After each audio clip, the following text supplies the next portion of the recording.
안녕 친구들. 오늘은 안전하고 행복한 학교 생활을 위한 디지털 성범죄 예방법을 알려줄 거야.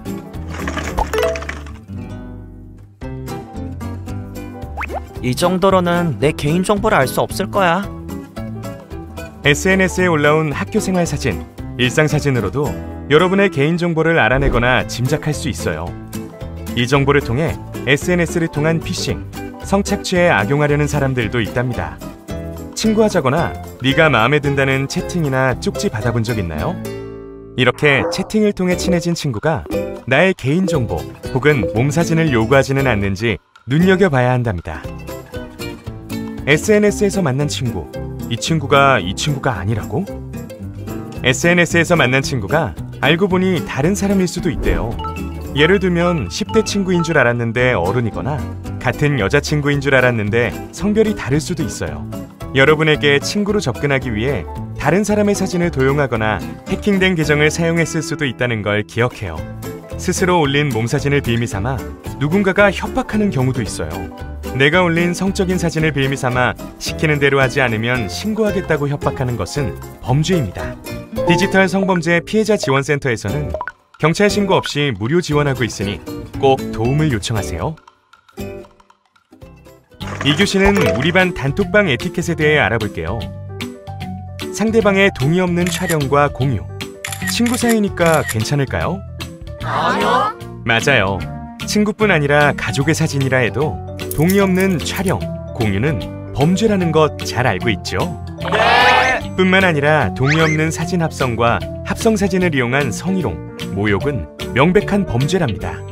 이렇게 친구들의 사진을 이용한 성희롱, 외모 품평하는 모습을 보았거나 불법 촬영한 영상을 올리는 것을 보았다면 이건 처벌받을 수 있는 범죄야. 장난이 아니라 폭력이야 라고 친구에게 알려주세요. 말하기 어렵다면 믿을 수 있는 어른에게 도움을 청해요. 이번엔 커플 사이에서 필요한 디지털 성범죄 예방법에 대해서 알아볼게요. 사귀는 친구가 원치 않는 사진이나 영상을 찍자고 강요한다면 단호히 거절하세요. 정말로 사랑하는 사이라면 원하지 않는 사진이나 영상 촬영을 강요하지 않아요. 또 촬영에 동의했어도 허락 없이 유포하는 건 명백한 범죄라는 사실을 기억해요. 사귀던 사이의 촬영물을 부모님이나 학교 친구들에게 유포하겠다고 협박한다면 촬영물을 유포하지 않았더라도 협박받은 사실만으로도 도움받을 수 있어요. 4교시에는 중요한 여러분의 역할에 대해서 이야기해 볼게요. 혹시 친구가 피해자라는 사실을 알게 됐다면 어떻게 해야 할까? 친구의 피해 사실을 다른 친구들에게 전하지 말고 정보를 알려요. 또 친구가 자기 잘못 때문이라며 자책하면 디지털 성범죄는 가해자의 잘못이라고 알려줘요. 디지털 성범죄는 누구에게나 일어날 수 있는 일이라고요. 모두 잘 알고 있군요. 맞아요. 디지털 성범죄는 여러분의 잘못이 아니에요. 피해 영상물 삭제하려면 부모님 동의가 필요한가요? 디지털 성범죄 피해자 지원센터의 모든 지원 과정은 비공개로 부모님 동의, 경찰 신고 없이도 지원받을 수 있어요. 상담이나 신고, 용기가 나지 않는데 어쩌죠? 본인이 직접 전화하지 않고 형제 자매의 연락으로도 상담을 받을 수 있어요. 또 인터넷 게시판으로도 상담받을 수 있어요. 제 몸을 찍은 촬영물이 인터넷에 퍼졌을 때는 어떻게 해야 하죠? 디지털 성범죄 피해자 지원센터에서는 피해 촬영물을 무료 삭제 지원해드리니 걱정 말고 연락해요. 또한 단톡방, SNS 계정, 피해 촬영물은 지우지 말고 연락해요. 제 일상 사진을 이용해 성희롱하는 경우도 지원받을 수 있나요? 여러분의 사진을 합성하거나 합성 사진으로 성적 모욕하는 경우도 범죄이므로 무료 지원받을 수 있어요. 누군가가 피해 촬영물을 유포할까봐 두렵다면 어떻게 해야 하죠? 아직 촬영물이 퍼지기 전이라도 여러분의 불안한 마음에 대한 상담, 유포에 대한 모니터링 지원을 받을 수 있어요. 시키는 대로 안 하면 촬영물을 올리겠다고 협박한다면 어떻게 해야 하죠? 시키는 대로 안 하면 유포하겠다는 협박, 시키는 대로 하면 촬영물을 지워주겠다고 하는 회유 방식은 가해자들의 전형적인 수법이에요. 가해자가 시키는 대로 하지 말고 바로 전문기관에 도움을 청해주세요. 여성 긴급전화 1366, 청소년 상담 1388. 꼭 기억해요. 피해는 여러분 잘못이 아니에요. 도와줄 사람들이 있어요. 피해 상황에서 벗어날 수 있어요. 여성 긴급전화 1366, 디지털 성범죄 피해자 지원센터 02-735-8994.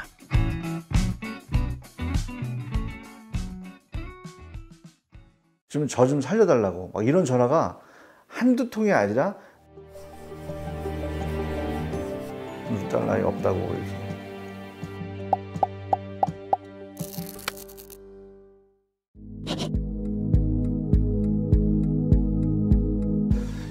(2008년 4월) 달에 토요일 날 일산에 있는 초등학교에서 촬영을 했는데요. 나만큼 이쁜 애가 어딨냐라고 이제 잘난 척을 좀 하는 그런 콘티였는데, 그거를 찍고 나서 이제 광고에 그 여자아이의 이름하고 학교까지 나간 거예요. 그러면서 약간 좀 안 좋게 그 또래들이 본 거예요. 그래서 그 아이들이 그 악성 댓글을 엄청나게 단 거예요. 돌 던져서 널 꼭 어떻게 할 거야, 뭐 네 학교에 6학년 내 친구가 있는데 그 친구를 통해서 너를 꼭 괴롭힐 것이다, 막 악성 댓글, 정말 모멸적인 심한 말들을 그 아이가 그걸 읽은 거예요. 초등학교 5학년짜리 꼬마아이는 학교 가서 욕먹을까 봐, 단체로 누가 때릴까 봐 이제 학교도 못 가고, 이 아이가 이제 그 병원을 가게 된 거예요. 병원을. 그 아이를 입장에서 어떻게 해줄 수 있는 게 뭐가 있을까라고 고민을 하다 보니까 저희 직원이 대표님 이거 한번 삭제해보면 어떨까요? 라고 얘기를 하는 거예요. 그래 그럼 한번 삭제 한번 해보자 라고 해서 뭐 네이버면 네이버, 다음이면 다음 이런 곳에다가 저희가 그 양식에 맞게끔 삭제 요청을 했던 거죠. 오지랖에서 시작된 오지랖. 그 아이의 고통이 너무 저희한테도 이게 느껴지니까 그렇게 시작된 일이 2008년도에 우리나라에서 이제 이게 시작이 된 케이스가 된 거죠. 처음에 2013년도에 연예인들의 악성 댓글, 기업의 그 부정 게시물, 허위 사실 유포 삭제한다고 이제 신문으로 이제 그 기사가 한번 나갔어요. 나가고 나서 의뢰자들이 이제 오는데, 어떠한 의뢰자들이 저희 회사를 찾아왔냐면 그 성동영상이 유포돼서 30년간 고생을 했던 사람, 지금 아이 낳고 결혼해가지고 살고 있는데 그 동영상이 이제 유포돼서 이 가정을 완전 풍비박산이 난 어떤 이런 여자분들, 엄마한테, 자기 아빠한테, 선생님한테, 누구한테도 얘기할 수 없이 그냥 혼자 쿵쿵 앓다가 저희 회사 전화 오는 애들, 청소년들은 전화를 하면 숨을 못 쉬어요. 말을 못하니까 전화를 끊어. 말을 하고 싶어도 이게 치밀어 올라오는 거야. 이게 울음이. 자기 삭제해달라고, 이거 진짜 학교도 못 가고 지금 집에도 못 들어가겠다고, 이거 좀 저 좀 살려달라고, 막 이런 전화가 한두 통이 아니라 매일 그런 전화가 2013년도에 오는 거예요. 청소년들이 전화를 하는 와중에 이 자살하는 애들이 너무나 많아요. 100명이 전화 오면 한 3명 내지 5명들은 자살을 하는 것 같아요. 그 아이한테 보고를 해줘야 되고, 그리고 뭐 데이터들을 모니터링 한 걸 갖다 보내줘야 되거든요. 그 통화가 안 되고 이제 부모님이 전화를 받는 케이스들이 있는 거예요, 종종. 그러면 우리 딸아이 어떻게 하시냐고, 회사에 전화가 와서 전화 드리는 거라고 얘기를 하면 우리 딸한테 앞으로 전화하지 말라고, 우리 딸아이 없다고 이렇게.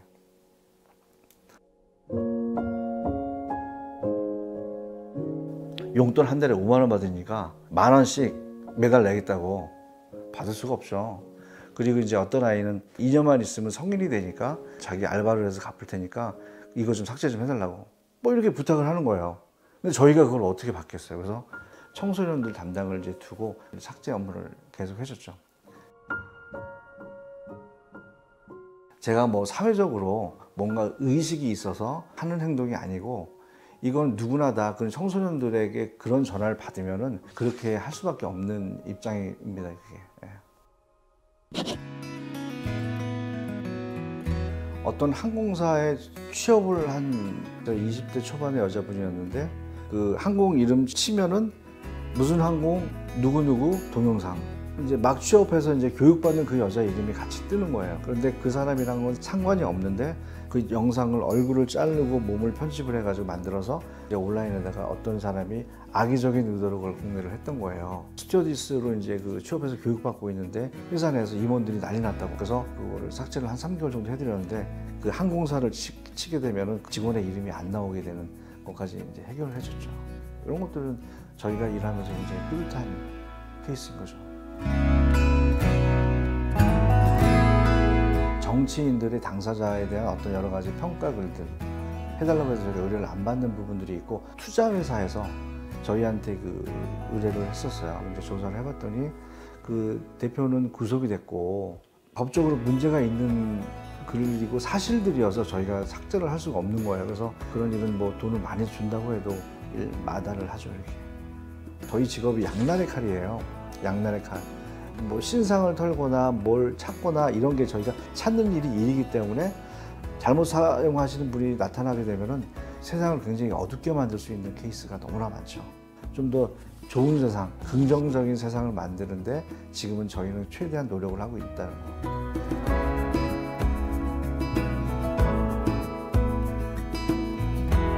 저희 회사 기사가 나가거나 제가 이제 뭐 기사가 나가면 약성 댓글이 엄청 붙어요. 삭제한 일이다 보니까 욕도 좀 먹는 거죠. 저도 같은 경우에도 이제 그걸 지우려고 애쓰고 그러지 않습니다. 네.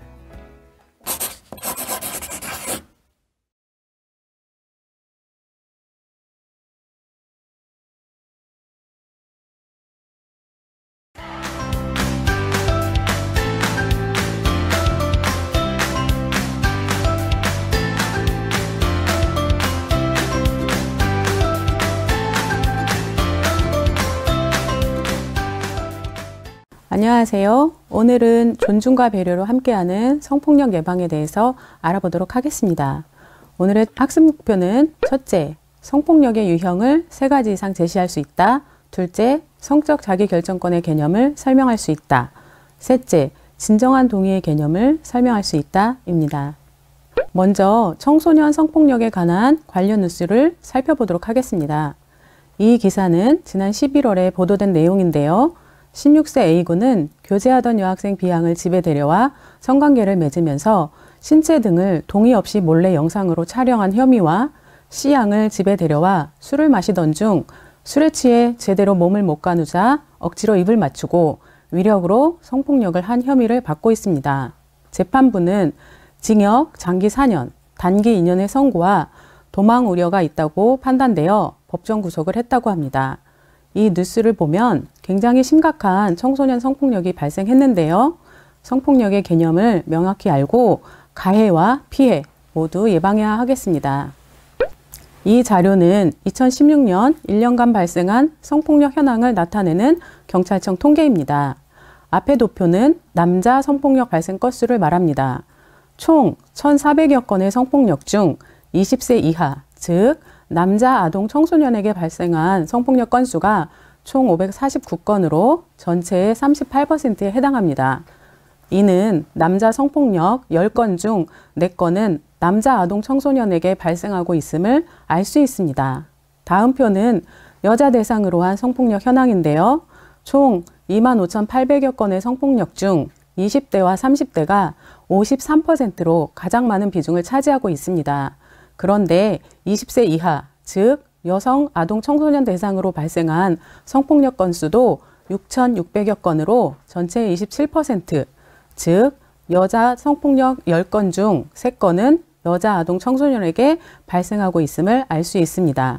이만큼 아동 청소년 성폭력 발생 빈도도 높고 중요한데요. 이번 시간에 개념을 명확히 알고 예방할 수 있으면 좋겠습니다. 그럼 성폭력의 개념에 대해 알아보겠습니다. 성폭력이란 상대방의 의사에 반하여 성을 매개로 가해지는 신체적, 심리적, 언어적, 사회적 폭력 행위로 성적 자기결정권을 침해하는 성폭력 범죄와 성희롱 등을 모두 포괄하고 있습니다. 성을 매개로 이루어지는 유형, 무형의 강제력 행사로 성행동이 개인이 원하고 동의한 것인지 아니면 다른 여러 요인에 의해 강요되는 것인지가 중요한 판단 기준이 됩니다. 지금 살펴본 성폭력의 개념 안에 중요한 개념 2가지가 포함되어 있습니다. 바로 성적 자기결정권과 동의입니다. 뒤에서 자세히 살펴보도록 하겠습니다. 성폭력의 유형을 살펴보면 이렇게 다양하게 나타나고 있는데요. 하나씩 자세히 알아보도록 하겠습니다. 강간, 유사강간, 강제추행, 준강간, 준강제추행. 내용은 한번 살펴보시기 바랍니다. 위계, 위력에 의한 간음이란 미성년자, 장애인, 업무상 피감독자에게 착각이나 오인을 일으켜 범행하거나 사회적, 경제적, 정치적인 지위나 권세를 이용하여 위력 또는 추행하는 행위를 말합니다. 미성년자 의제 강간 추행이란 13세 미만의 미성년자를 간음하거나 추행하는 행위를 말합니다. 공중 밀집 장소에서의 추행이란 대중교통수단, 공연 장소나 집회 장소, 그 밖에 공중이 밀집하는 장소에서 사람을 추행하는 행위로 지하철, 버스 안에서 성추행을 하는 행위가 포함됩니다. 성적 목적을 위한 공공장소 침입이란 성적 욕망을 만족시킬 목적으로 공중 화장실이나 목욕탕 등 공공장소에 들어가거나 퇴거 요구를 받고도 불응하는 행위를 말합니다. 통신매체 이용 음란 행위, 즉 사이버 성폭력은 성적 욕망을 유발하거나 만족시킬 목적으로 통신매체를 통하여 그러한 말, 사진, 그림, 물건 등을 상대방에게 도달하게 하는 행위를 말합니다. 카메라 등 이용 촬영은 카메라 등을 이용하여 성적 욕망 또는 수치심이 유발 가능한 타인의 신체를 그 의사에 반하여 촬영하거나 유포하는 행위를 말합니다. 최근 N번방 사건이나 카메라 등을 이용한 불법 촬영이 증가하고 있어 관련 법률이 강화되고 있는 추세입니다. 성희롱은 다음 시간에 여러분이 자세히 배울 것입니다. 성학대는 보호하거나 양육하는 대상인 청소년에 대한 성적 가혹행위를 하는 것에 해당하고, 마지막으로 성매매는 불특정인을 상대로 금품이나 그 밖의 재산상의 이익을 수수하고 성행위를 하는 경우를 말합니다. 성폭력 범죄자가 되면 어떤 처벌을 받을까요? 형법 및 성폭력 범죄의 처벌 등에 관한 특례법에 따라 징역, 벌금 등 강력한 형사처벌을 받게 됩니다. 또한 전자발찌 부착, 성범죄자 약물치료, 즉 화학적 거세를 실시하고 아동 청소년 관련 기관의 취업을 제한하고 성범죄자 신상 정보를 공개하는 제도가 있습니다. 성범죄자 신상 정보는 인터넷 성범죄자 알림이를 통해서 검색해 보실 수 있습니다. 인터넷에 접속하면 개인 인증을 통해서 자신이 살고 있는 동네, 도시, 학교 반경 1km 이내에 어떤 성범죄자가 살고 있는지를 검색해 보실 수 있습니다. 자, 성폭력을 예방하기 위해서 우리가 꼭 알아야 할 중요한 개념, 첫 번째, 성적 자기결정권입니다. 성적 자기결정권이란 말 그대로 성적인 것을 자기 스스로 결정하는 것을 말합니다. 헌법에서 보장하는 넓은 의미의 기본권 중 하나로 성에 관해 스스로 생각하고 고민하여 결정할 수 있는 권리를 가집니다. 원하는 상대방과 원하는 장소, 시간, 방법으로 성행위를 할 수 있는 자유뿐만 아니라 성적 가치관을 형성할 권리, 성 정체성을 선택할 권리를 모두 말합니다. 또한 의사에 반한 성적 행위를 강요당하지 않을 권리도 포함됩니다. 다시 정리하자면 성적 자기결정권이란 자신이 원할 때 원하는 사람과 원하는 장소에서 성적인 행위를 결정할 권리, 원하지 않는 성적 행위를 거부할 수 있는 권리를 말합니다. 성행동을 함에 있어서 스스로 결정할 수 있는 권리입니다. 자, 그렇다면 성적 자기결정권은 몇 살부터 가질 수 있을까요?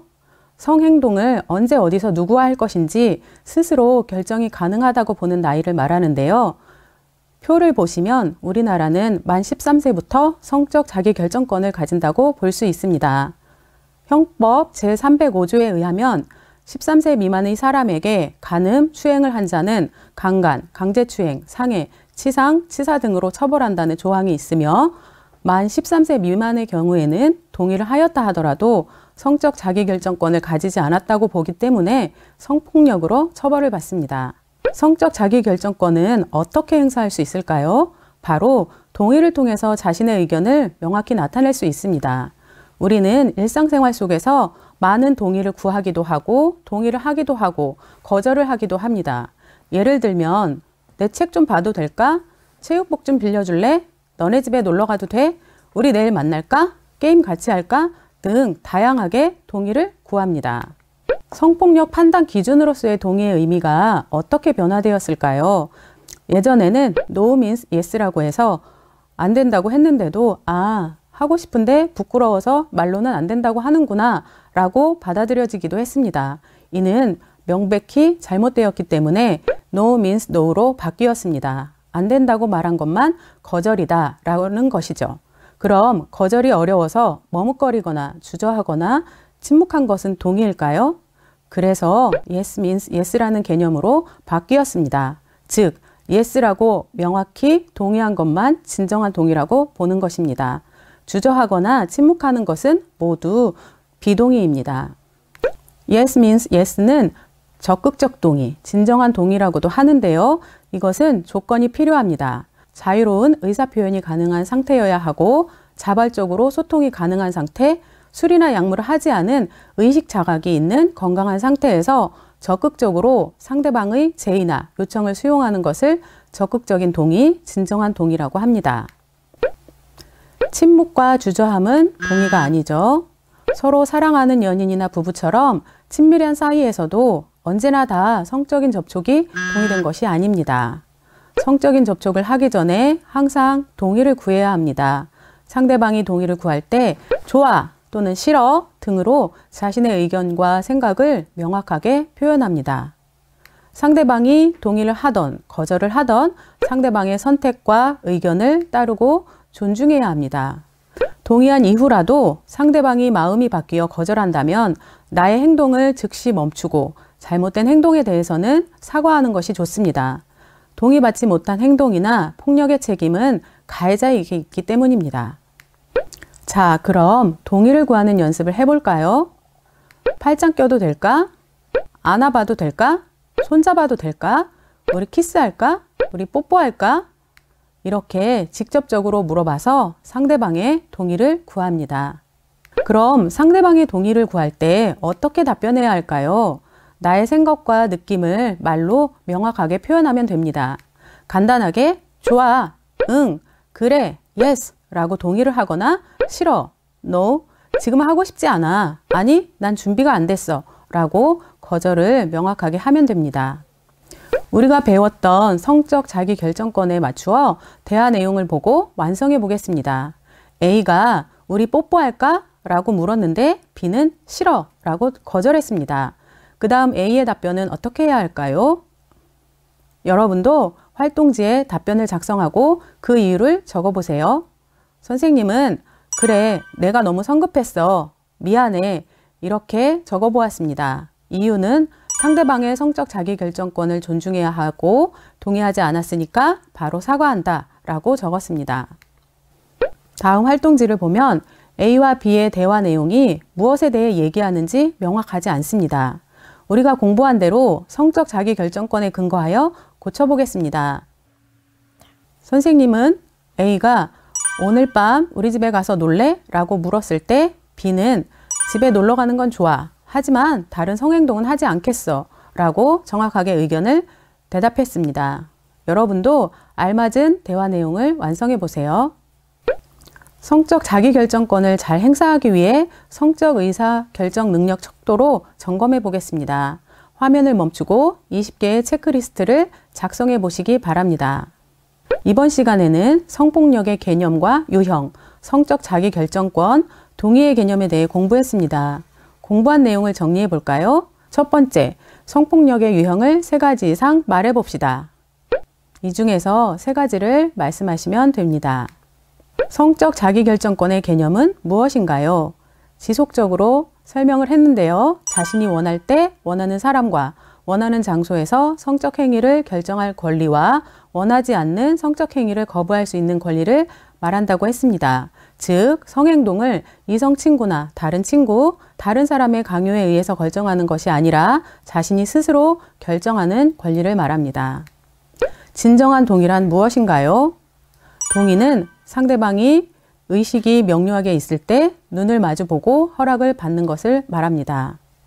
이번 시간에 우리는 성폭력의 개념과 유형, 성적 자기결정권, 동의의 개념을 알아보았습니다.